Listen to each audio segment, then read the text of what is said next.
네, 새해 첫날 규모 7.6의 강진이 발생한 일본 이시카와현 노토반도에는 인명피해가 계속 늘고 있습니다. 지금까지는 30명이 숨지고 수십 명이 부상한 걸로 파악되고 있는데 피해는 더 늘어날 걸로 보입니다. 일본 현지 연결합니다. 김세호 특파원. 네, 도쿄입니다. 어제 오후 4시쯤 일어났으니까 이제 만 하루가 다 돼가는데요. 인명피해가 계속 늘고 있네요. 피해 상황 정리해 주시죠. 네, 규모 7.6의 강진이 발생한 일본 이시카와현 노토반도에서는 오전까지 여진이 이어졌습니다. 특히 노토 지방에서는 오늘 아침 10시 20분쯤에도 규모 5.6의 지진이 발생했습니다.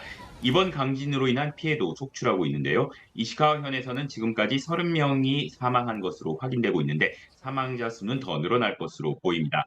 또 수십 명이 부상을 입었고 아직도 무너진 가옥에는 미처 대피하지 못한 주민들이 남겨져 있다는 신고도 계속 잇따르고 있습니다.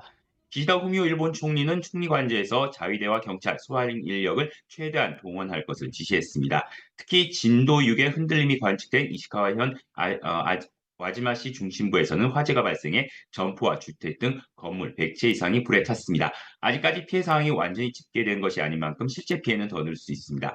이와 함께 도로가 갈라지면서 고속도로 통행에도 차질이 발생하는가 하면 나가노역과 가나자와역을 잇는 구간의 신칸센 운행이 중단되는 등 열차 운행 차질이 이어지고 있습니다. 또 노토공항은 활주로 곳곳에 금이 가면서 항공편 운항도 불가능한 상태입니다. 이 밖에 이시카와현에서는 오전 10시, 8시 기준으로 44,700가구의 전기 공급이 끊겼고 이시카와현을 비롯해 도야마현, 니가타현 일부 지역에서는 수돗물 공급이 중단됐습니다.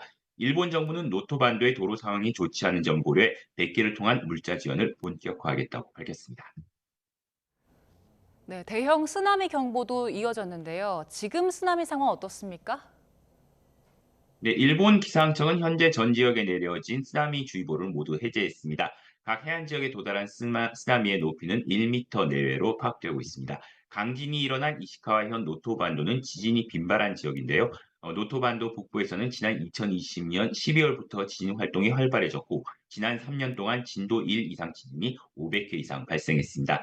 특히 지난해 5월에도 규모 6.5의 지진이 일어난 바 있습니다. 기상청은 앞으로 일주일 안에 규모 7 정도 규모의 강진이 일어날 가능성이 있다고 경고했습니다. 지금까지 도쿄에서 전해드렸습니다.